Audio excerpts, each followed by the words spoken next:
Are you ready to feel better in your body and boost your energy? It's no secret that as we age, it's harder and harder to keep that vibrant, energized feeling. But did you know that sometimes just eating a bit more fruits, veggies, fiber can really make a big difference? Today I want to chat with you a little bit about how increasing your plant-based foods can make you not only healthy, but increase your energy levels and keep you more active, just like the world's healthiest populations. In midlife, it's really hard because sometimes if you're like me, you start feeling that energy loss and things just are not the same as they were 10, 15, 20 years ago for sure. It can be hard when we're balancing our families. We could be looking after elderly parents. We could be looking after grandkids.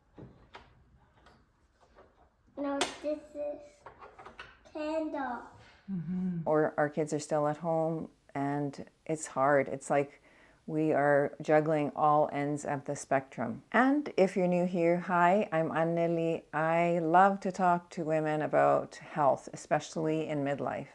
I'm a registered nurse for over 30 years, and I like to share the things that I've learned on the job as well as in my life. So grab a cup of tea or coffee if you'd like, and let's chat a little bit.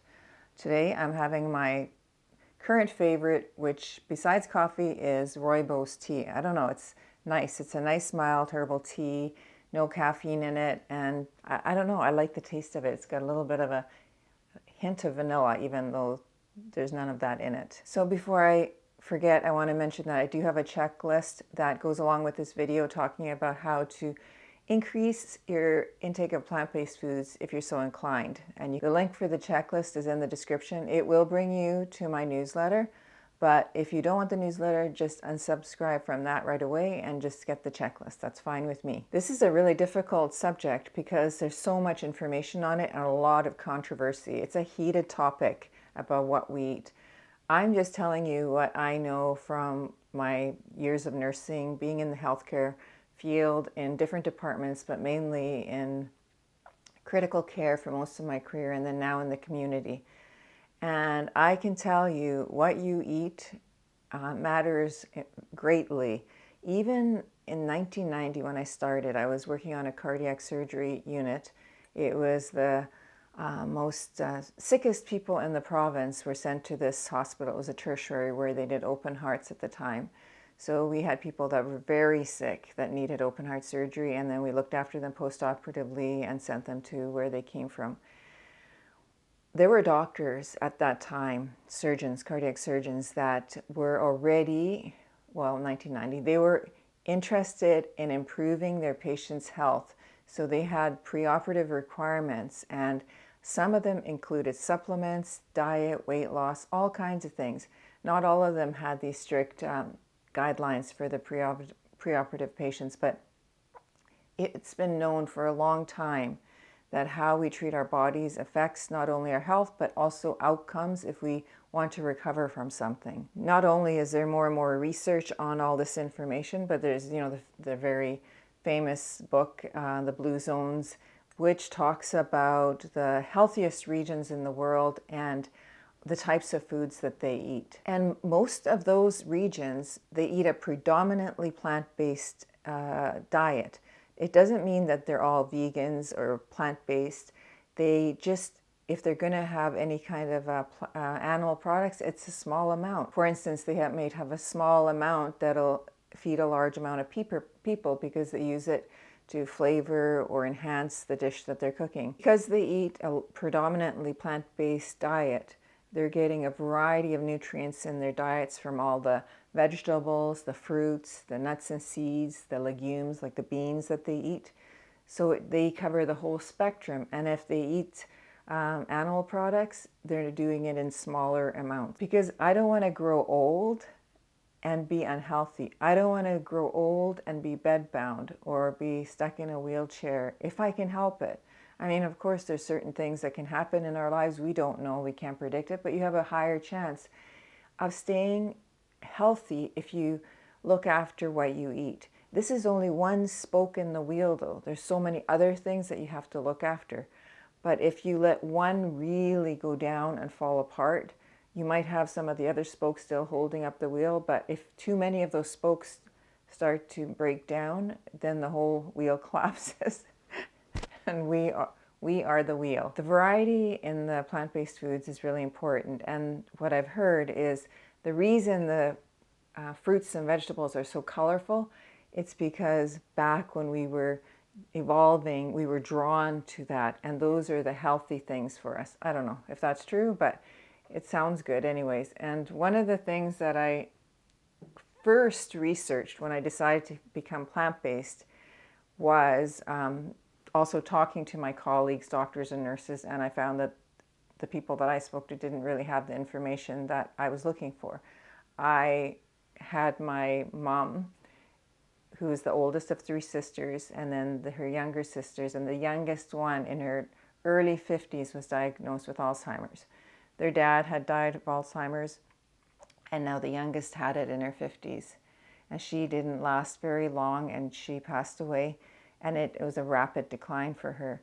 Then the middle sister had Alzheimer's, and my mom was the oldest, who had a lot of trauma in her life, but she had a lot of healthy things that she did. So some of the spokes were holding her up for a longer period of time than her siblings. But eventually she ended up with Alzheimer's, and it progressed. But when this was all happening, I was in my 40s and I was researching, and this is the very first book I got. And this is what started me on my plant-based journey. It was The Power Foods for the Brain. Power Foods for the Brain is by Dr. Neil Barnard.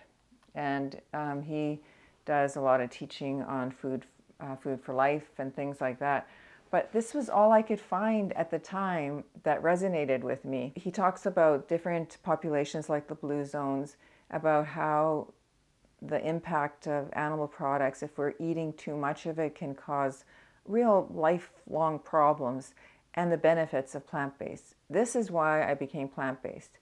Now it's been, almost 20 years later. The science has progressed. I've learned a lot more, and I don't know if I would have become plant-based if this was happening now and if I had the information that I have now.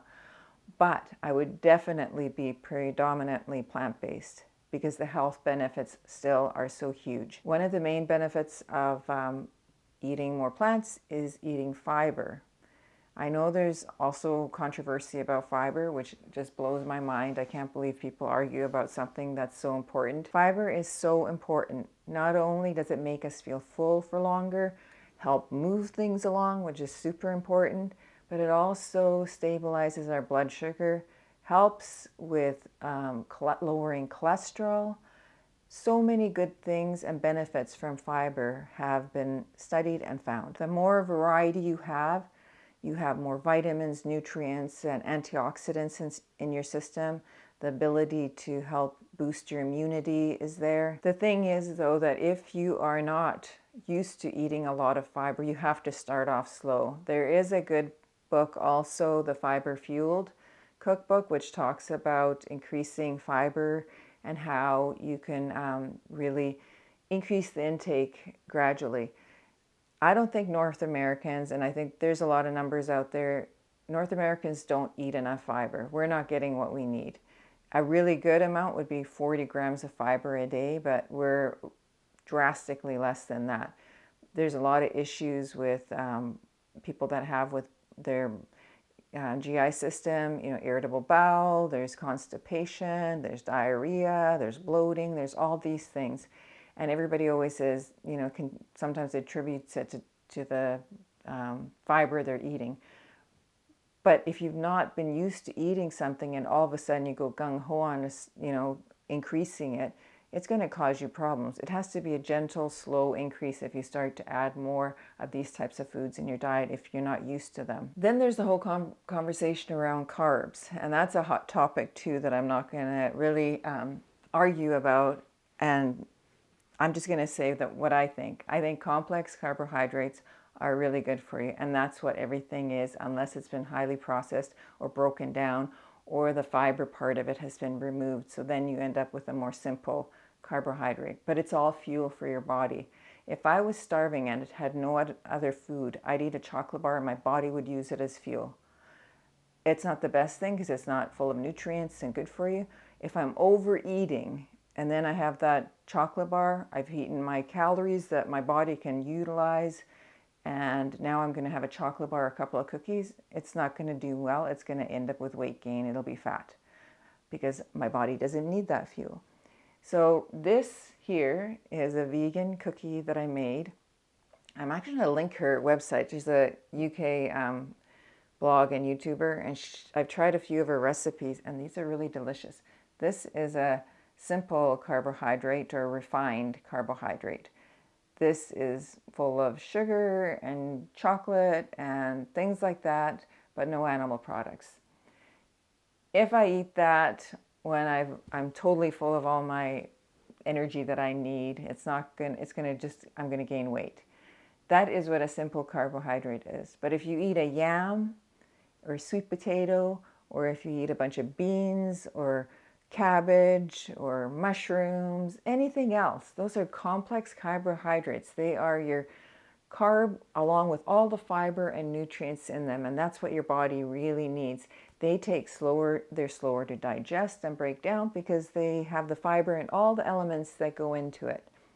So I believe in eating complex carbohydrates to energize and fuel your body and your brain. The carbohydrates that, are broken down, like white flour, I do use white flour, but the shell of it has, the hull or whatever you call it, has been removed. If I eat whole wheat flour, more of the fiber has been retained. So the less processing food has, the better. Then there's also the topic about plant-based meats and things like that. Well, they are really processed. They've been ground up, and there's all kinds of things in that pretend meat to make it taste like meat. And from a health perspective, it is processed. And those, for me, I do eat them sometimes, but I'd rather have a whole bunch of really wholesome foods that haven't been refined to that extent. And you can still make those super delicious. Like I just made the other day, we made that miso mushroom soup. Oh, it's so good. And besides putting it on the tofu, and tofu, yes, is a refined product because it's been soybeans made into tofu, but the whole soup in itself was complex carbohydrates. The sweet potatoes, the cabbage and mushrooms, everything is really good. So they are filling for your body. They have the fiber and they have tons of nutrients in them. Because this time of the year, we're not into spring yet. We're like just getting close to spring and the weather's starting to change. If you need some help resetting your body, getting yourself back, on a wellness path, just needing something to reset yourself, I do have a challenge, a 5-day challenge that I'm starting this coming Monday that I'd love for you to join. We're going to talk about everything from movement to a little bit of food to your mindset, so many things for 5 days that can help reset you so you're on a real strong path to having a great year this year. I will put the link in the description, and if you're watching this later, it'll be a link to a wait list for when I have the next challenge. And I'm not sure if I mentioned this, but this is episode 2 in my series, the Natural Wellness Guide for Women over 50.